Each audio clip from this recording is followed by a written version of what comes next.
しもし。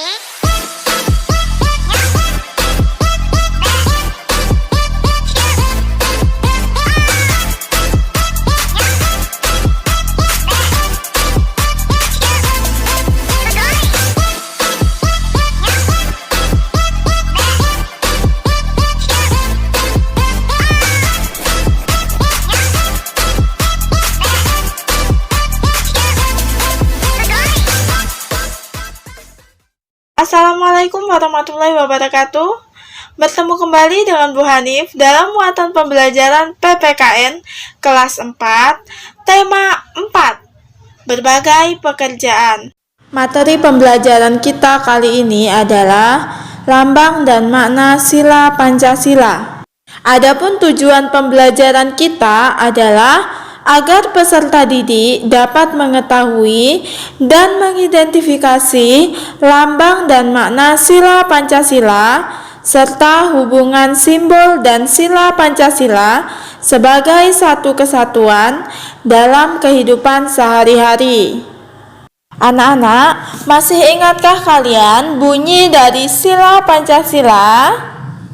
Pancasila merupakan dasar negara Indonesia dengan simbol atau lambang negaranya adalah burung Garuda.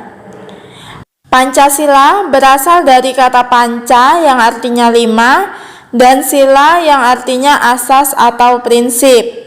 Jadi, Pancasila artinya 5 asas atau 5 prinsip. Setiap sila pada Pancasila memiliki simbol. Simbol-simbol tersebut berada di dada Garuda Pancasila. Ada bintang, ada rantai, ada pohon beringin, ada kepala banteng, serta padi dan kapas. Setiap simbol memiliki makna tersendiri. Kita akan bahas satu persatu ya. Anak-anak, apa bunyi sila pertama Pancasila? Ya, kalian benar. Bunyinya adalah ketuhanan yang Maha Esa. Lambang sila pertama Pancasila adalah bintang. Mengapa bintang? Karena bintang diartikan sebagai sebuah cahaya.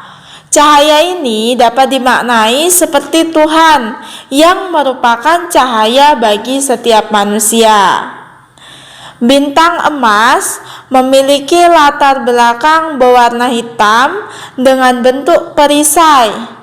Itu melambangkan warna alam atau warna asli yang menunjukkan bahwa Tuhan adalah sumber segala sesuatu.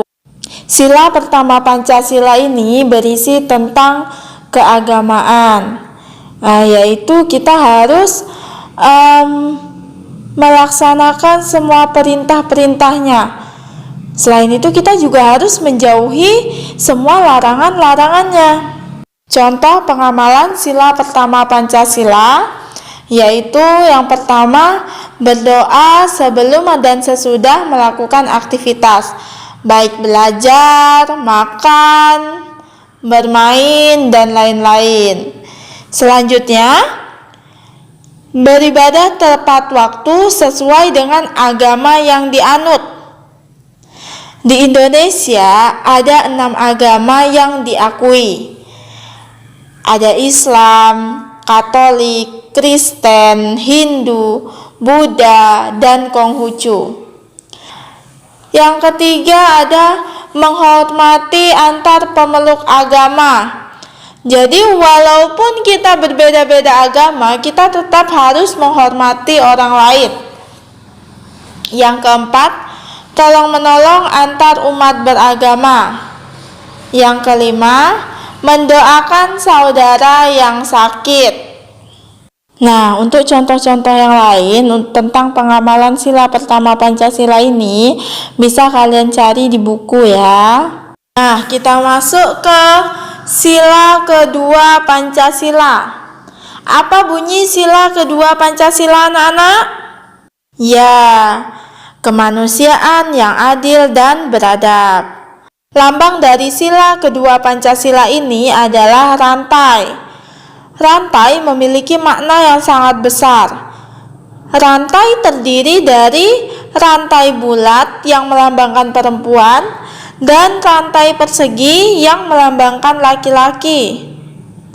Rantai saling berkaitan melambangkan bahwa setiap rakyat baik perempuan dan laki-laki harus bersatu padu agar bisa menjadi kuat seperti rantai.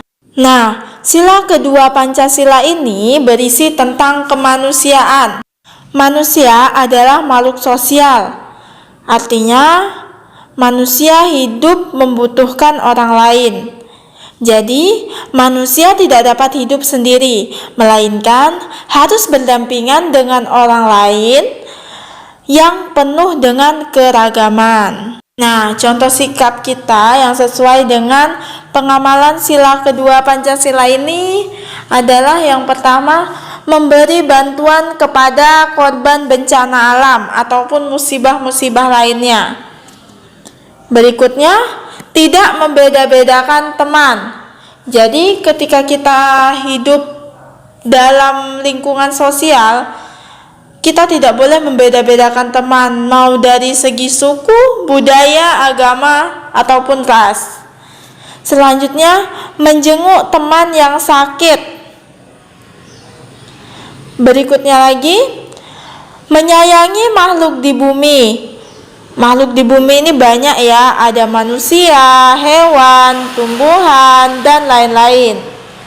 Selanjutnya, berani membela kebenaran dan keadilan.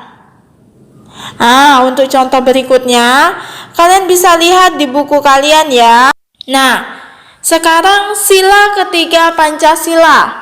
Bunyinya adalah Persatuan Indonesia. Ayo anak-anak, siapa yang tahu apa lambang dari sila ketiga Pancasila? Ya, kalian benar lagi. Lambangnya adalah pohon beringin. Pohon beringin merupakan pohon yang besar, memiliki ranting yang luas yang dapat menjadi tempat berteduh yang menyejukkan. Selain itu, pohon beringin juga memiliki akar yang sangat kuat dan menjalar di mana-mana, seperti keanekaragaman suku dan bangsa Indonesia yang harus tetap bersatu. Sila ketiga Pancasila ini berisi tentang persatuan dan kerukunan. Nah, contoh sikap yang sesuai dengan pengamalan sila ketiga Pancasila yaitu 1. Bangga dan cinta tanah air. 2. Menyukai dan memakai produk dalam negeri. Produk dalam negeri itu ada tulisannya Made in Indonesia atau artinya buatan Indonesia. Selanjutnya, yang ketiga, berbicara dengan menggunakan bahasa Indonesia atau bahasa daerah yang benar. Nah, sekarang udah banyak tuh berkeliaran bahasa-bahasa gaul yang menyerap dari budaya asing. Contohnya, hi guys, oke sis, oke bro, lol, OMG. Nah, itu bisa kita ganti dengan bahasa Indonesia ataupun bahasa daerah yang benar. Yang keempat, rela berkorban membela bangsa Indonesia. Yang kelima, bergaul tanpa membedakan suku, budaya, dan ras. Yang keenam, gotong royong. Nah, itu tadi adalah contoh pengamalan dari sila ketiga Pancasila. Selanjutnya, kita akan membahas tentang sila keempat Pancasila. Bunyi dari sila keempat Pancasila adalah kerakyatan yang dipimpin oleh hikmat kebijaksanaan dalam permusyawaratan perwakilan. Lambang dari sila keempat ini adalah kepala banteng. Lambang kepala banteng digunakan karena banteng merupakan hewan sosial yang senang berkumpul. Seperti halnya musyawarah, di mana orang-orang harus berkumpul untuk mendiskusikan sesuatu. Nah, sila keempat Pancasila ini menegaskan kepada kita bahwa segala proses pengambilan keputusan harus didasarkan pada asas musyawarah, sehingga dapat menciptakan kesepakatan bersama. Selain itu, nilai Pancasila sila keempat juga menegaskan bahwa pemerintahan yang dilaksanakan berasal dari rakyat, oleh rakyat, dan untuk rakyat. Nah, contoh sikap yang sesuai dengan sila keempat Pancasila yaitu yang pertama, mendengarkan pendapat orang lain. Kedua, ikut pemilihan ketua kelas. Nah, karena kalian masih SD, kalian bisa ikut pemilihan ketua kelas, sekretaris kelas, bendahara kelas. Nah, ketika kalian sudah dewasa nanti, kalian bisa ikut pemilihan bupati, gubernur, DPR, dan presiden. Selanjutnya yang ketiga yaitu melaksanakan hasil keputusan musyawarah. 4. Tidak memaksakan kehendak terhadap orang lain. Nah, itu tadi contoh sikapnya ya anak-anak. Berikutnya kita akan masuk ke sila kelima Pancasila. Nah, apa bunyi dari sila kelima Pancasila? Ya, bunyinya adalah keadilan sosial bagi seluruh rakyat Indonesia. Nah, anak-anak, sila kelima dalam Pancasila ini dilambangkan dengan lambang padi dan kapas. Alasan dipilihnya padi dan kapas sebagai simbol sila kelima Pancasila adalah karena padi dan kapas merupakan kebutuhan dasar setiap manusia, yaitu pangan dan sandang. Pangan dan sandang sebagai syarat utama untuk mencapai kemakmuran yang merupakan tujuan utama dari sila kelima Pancasila. Dalam sila kelima Pancasila terkandung nilai keadilan yang harus terwujud dalam kehidupan bersama. Keadilan tersebut didasari dan dijiwai oleh hakikat keadilan kemanusiaan, yaitu keadilan dalam hubungan manusia dengan dirinya sendiri, manusia dengan manusia lain, manusia dengan masyarakat, bangsa dan negaranya, serta hubungan manusia dengan Tuhannya. Selanjutnya, contoh sikap yang sesuai dengan pengamalan sila kelima Pancasila ini adalah yang pertama, melaksanakan piket sekolah. 2. Menghargai karya teman. 3. Melaksanakan tata tertib di sekolah. 4. Membagi tugas secara adil. 5. Hidup hemat dan sederhana. Nah, contoh lainnya bisa kalian cari di buku ya anak-anak. Nah, anak-anak, itu tadi adalah penjelasan mengenai lambang dan makna sila Pancasila. Nah, Ibu harap kalian sudah bisa memahaminya serta kalian bisa menerapkan nilai-nilai Pancasila dalam kehidupan sehari-hari. Anak-anak, sekarang kita sedang menghadapi wabah COVID-19. Untuk itu, ada beberapa pesan yang ingin Ibu sampaikan kepada kalian. Pertama, ketika kalian keluar rumah, jangan lupa gunakan masker. 2. Cuci tangan menggunakan sabun sesering mungkin.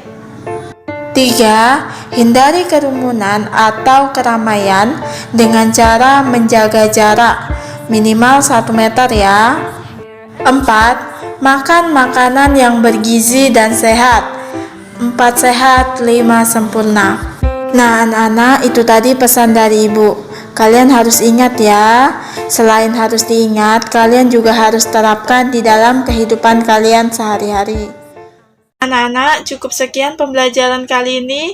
Ibu harap ilmunya dapat bermanfaat. Lebih dan kurangnya Ibu mohon maaf. Wabillahi taufiq walhidayah. Wassalamualaikum warahmatullahi wabarakatuh.